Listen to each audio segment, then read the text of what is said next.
It's in the top 5.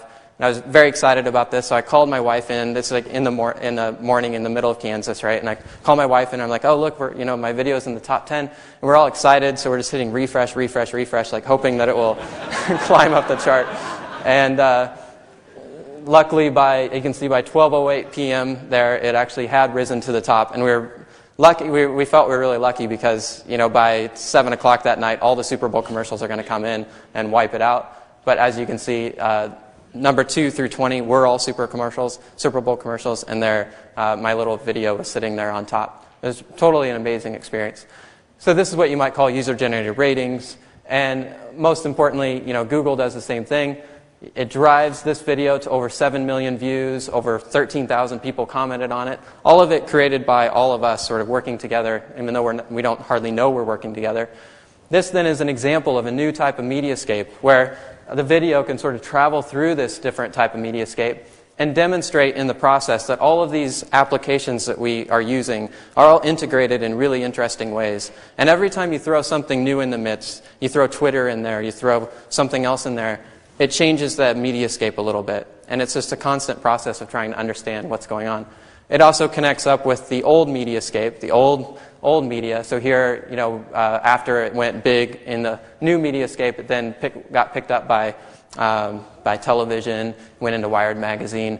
It was translated in over 10 languages within a month, just to give you a sense of how this collaborative mediascape can work. Went worldwide after it was translated. And so what becomes interesting about this is at the center of this new mediascape is not just about an information revolution.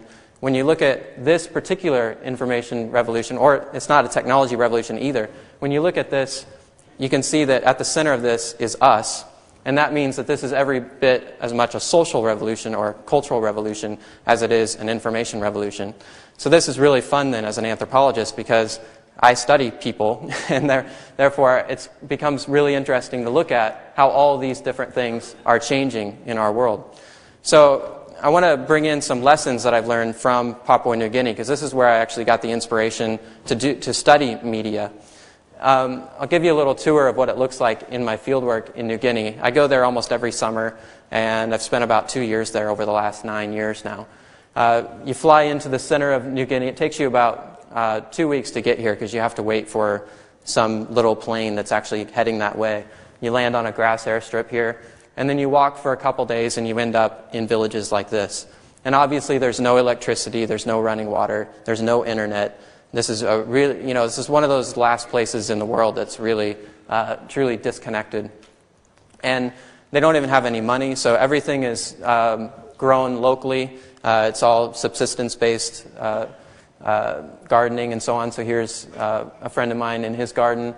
They also raise pigs, and you can see sweet potato and taro. This is what a big feast looks like there. They also eat whatever they can find, such as after a big storm, all the spiders fall down from the canopy, from the forest canopy. They'll gather the spiders. Any snakes that they find, of course, they'll eat that. And here you can see this snake. This is actually a turning point in my fieldwork. They found this snake about 100 feet from where I was staying when I first arrived. And I was staying in this house right over here by where those 2 kids are standing. And as you can see in these huts, I'll take you inside the hut. Those are my legs up there in the corner. And that's my little sleeping bag. You can see the red in the corner there. You can see these huts are not exactly airtight. And so when they found this snake, I was really concerned about another snake climbing into bed with me at night or something like that. So I would wrap myself up in my sleeping bag just as tight as I could, and just, I used to call it My Little America. It was like my little sleeping bag. I just wrapped myself up as tight as I could be. And but it was that night, actually. We ate the snake. It was delicious. And then that night, I was all worried about, another snake coming in. And sure enough, in the middle of the night, I wake up, and there's this thing across me that's like this big around. And it's really hot. It's in the tropics. So of course, I've thrown my sleeping bag off, and it's just me and this thing. Like, it's just directly against me. It's like this big around. So I throw it off of me, and I managed to get it pinned down with my left arm. But as I pin it down, I go with it. And I'm wrapped up in this thing somehow. In the middle of the night, I can't see anything. And so I have it down with my left arm, and I'm trying then to get my right arm free so I can pin it down with my right arm. And that's when I realized I'd actually pinned down my own right arm like this. And what had happened was my arm had fallen asleep and was across me like this. So, so there was no snake. It was just me wrestling with my arm. And I barely spoke the language, and so then I had to explain to people why I'm rolling around on the ground wrestling with my arm.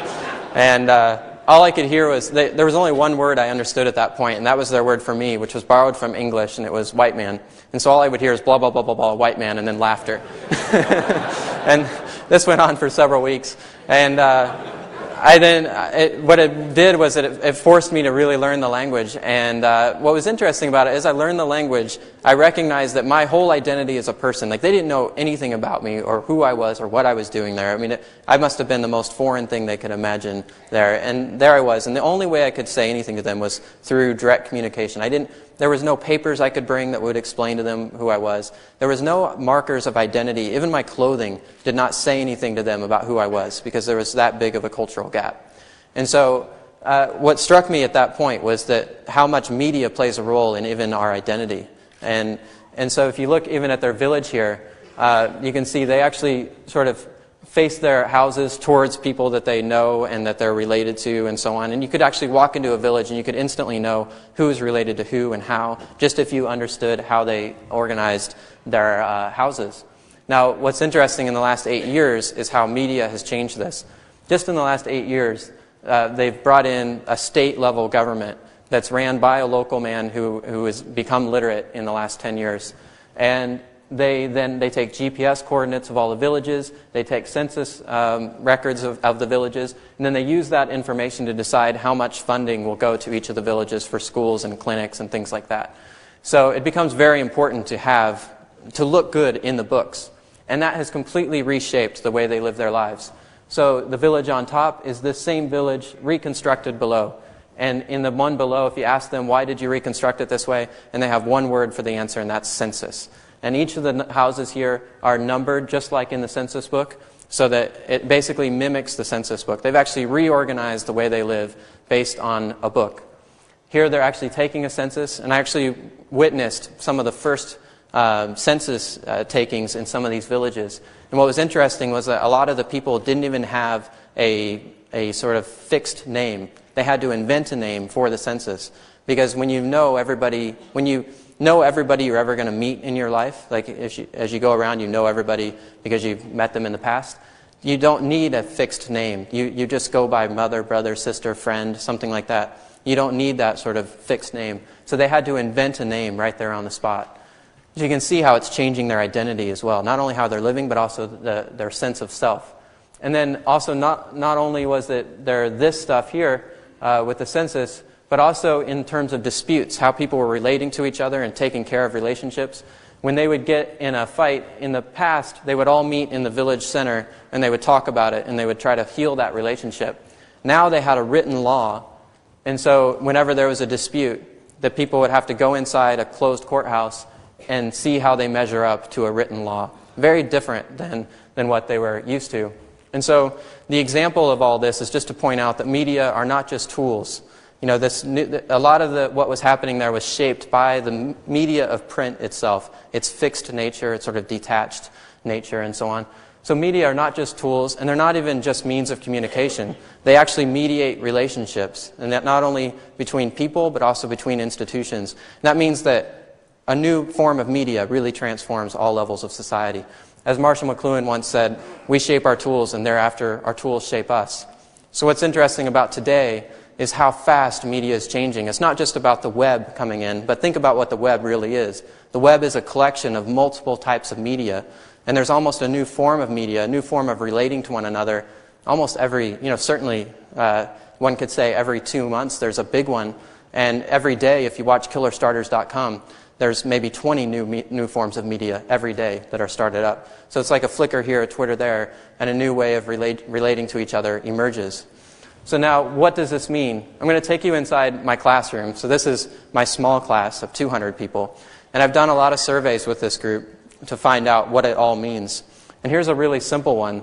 I asked them how many know the current #1 artist on Billboard's Hot 100. So in the U.S., the Billboard Hot 100 has to do with radio airplay. What's the #1 song that's being played the most on the radio? If you asked people this 10 years ago, everybody would have known. Every 20-year-old would have known the answer to this.